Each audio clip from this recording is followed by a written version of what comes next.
pandemi Indonesia. Ditulis oleh Manuel di seaworld.com. Halo, selamat datang di channel Focus Day dengan suara JJ. Pandemi di Indonesia ini memang diprediksi akan menjadi endemi. Kenapa? Karena negara-negara lain juga sudah mengatakan bahwa sulit sekali virus ini hilang sepenuhnya di dunia. Virus ini nantinya akan menjadi virus yang harus dihadapi. Bahkan setahun setelah Presiden Joko Widodo berbicara bahwa negara Indonesia harus siap hidup bersama dengan virus ini, PM Lee Hsien Loong dari Singapura juga akhirnya bicara hal yang sama. Tapi pelaksanaannya di Indonesia sangat kacau, malah ada tes-tesan segala di Suramadu. Di perbatasan antara Surabaya dan Madura, orang-orang rame-rame dites antigen, seolah ada yang ingin virus ini tetap ada. Kalau yang saya lihat sih ini konyol sumpah. Kenapa? Karena mereka disuruh baris serapat-rapat untuk menunggu antrean tes di perbatasan.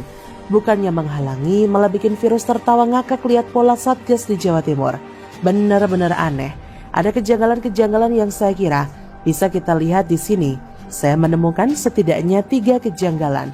Tapi kalau ada lebih saya akan tambahkan lagi di bawah-bawahnya sampai para pengampu kepentingan soal keberadaan virus ini tidak berkutik. Kejanggalan pertama, antrean swab yang benar-benar menumpuk. Wali Kota Surabaya Eri Cahyadi sempat difoto bersama-sama dengan para pengendara yang melintasi perbatasan Surabaya dan Madura. Ia kelihatan sedang memantau dan difoto cekrek-cekrek. Dari foto di sana kita melihat bagaimana ada penumpukan kendaraan bermotor yang tidak menjaga protokol kesehatan. Harusnya 3M cukup, gak usah pakai tracing, testing atau tete-tete lainnya. Alih-alih ingin mengontrol persebaran virus, malah perbatasan tempat tes berpotensi jadi klaster baru. Masih merasa ini kurang merepresentasikan penumpukan? Nih saya kasih foto baru yang lain ya. Di sana ada tenda BPBD yang di luarnya ada penumpukan massal. Memang mereka menggunakan masker sih, tapi berdekatan gitu, nggak ngeri apa? Katanya mau kontrol, tapi kok malah menumpuk? Itu pun gambar yang ada di luar tenda BPBD. Nggak kebayang ya di dalam tenda itu ramainya seperti apa? Kejanggalan kedua, Pemkot Surabaya dan Pemprov Jatim kelihatannya tidak ada komunikasi bagus terkait hal ini. Selama kita tahu bahwa jembatan Suramadu adalah jembatan penghubung antara satu darat lainnya dengan pelabuhan, para pemotor ini melewati jembatan Suramadu juga pelabuhan Tanjung Perak. Saya melihat keanehan karena selama ini tidak ada pembatasan semacam ini. Tapi sekarang mendadak muncul. Antigen yang ada mungkin sudah mau kedaluarsa gitu ya, sehingga harus dipaksakan untuk dipakai. Harusnya tes semacam ini bisa dilakukan untuk orang yang sakit. Kalau semua orang dites, aneh. Emangnya OTG pasti menularkan ya? WHO yang mengatakan bahwa OTG berpotensi sangat rendah dalam menularkan, kecuali dia mendadak bersin. Mungkin kebanyakan dari antara kita tidak tahu bahwa tes swab ini dipakai untuk mereka-mereka yang bergejala.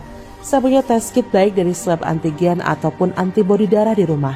Saya gunakan waktu jalan-jalan? Saya nggak gunakan waktu saya merasa tidak enak badan saja. Saya gunakannya waktu saya merasa tidak enak badan saja. Kalau sehat-sehat ya, saya keluar tanpa harus tes. Kenapa? Karena saya tahu kalau saya tidak bergejala, meski saya positif, saya tidak akan menularkan.